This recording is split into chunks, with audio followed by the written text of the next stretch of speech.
السلام عليكم ورحمة الله وبركاته. صلاي خوي جورتان ليبيت بيجوي دسكم بفيديو كتكا بعمان بيقو بلين سبحان الله وبحمده. عزیزان لەم ڤیدیۆدا باز لەوە دەکەم کەوا دەرمانێکی زۆر بەسوودە بۆ کەسانی کەوا تووشی کۆکە بوون یاخود حساسیەتیان هەیە و گر بە هەموو شتێک کۆکە ئەگرن و کۆکەکەیان بەردەوامە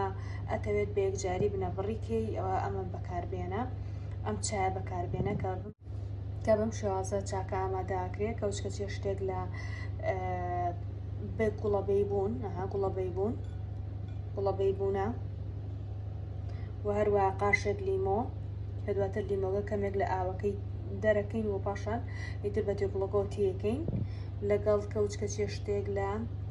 دارچین ئیتر کەوچکەچێ شتێک بەو شێوازە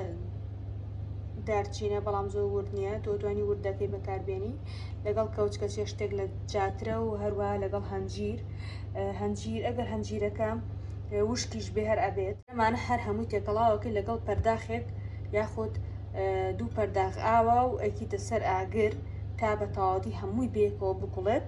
زۆر کەم بوو کاتە ئاوی تری تێ بکە بەڵام زۆر ناکەوە سوودەکەی بڵاو بێتەوە و یاخود بڵین زۆر ئیسفادەی لێنەکەی بەڵکو با خەست بێ ئیترێکێتە سەر ئاگرێکی نەزۆر بێت و ئاوەگرێکی مامناوەند و سەرەکەی دا ئاپۆشی هەتاوەکو هەر هەمووی باشی ئەکوڵێ بیریشم نەچێ بە هەمان شێوەی ترمە کەوچکە چێ شتێکە ئەوە تقریباً مشتێکی بچووکە لە ئەمە تقریبا مشتێکی بچووکە لە پڵنەشی تێبکە پڵنە لە ئێمە پێوترێ پڵنە ئەمەشی تێبکە ئەمە بیرم چوو لە ڤیدیۆکەی ترا دووشانتان بم تاوان ئەمەشی تێیەکەم من ئێستا کەرەستەکان بە باشی قوڵێنین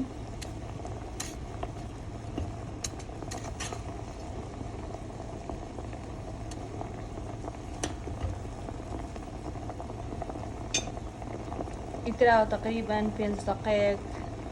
بعد دقەیەک بکڵێ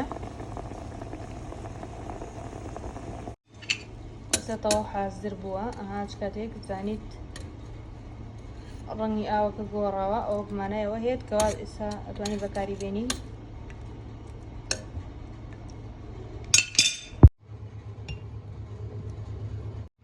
ئیترم چایە توانی هەست کاتێک کۆکەت هەبوو یەکسەر بیخۆیتەوە کۆکەکەت بە تەواوەتی نامێنێ ئەمە بەکارم هێناوە بۆ کەسێکی زۆر نزیکم کە کۆکەی هەبوو بەڕاستی 3-4 جار بردومانە بۆ سەیدەلێ بۆ نەخۆشخانە گەورەکان کەەوە ناوبانگێکی زۆریشیان هەیە تەنها بڕەپارێکی زۆریان لە سندین و نەخۆشەکان هەراوهایی بۆ هێناوینەتەوە تر ئەمەم بۆ بەکارهێنا یەکسەر چاکی کردەوە بەڕاستی بۆ هیوادارم ئێوەش بتوانن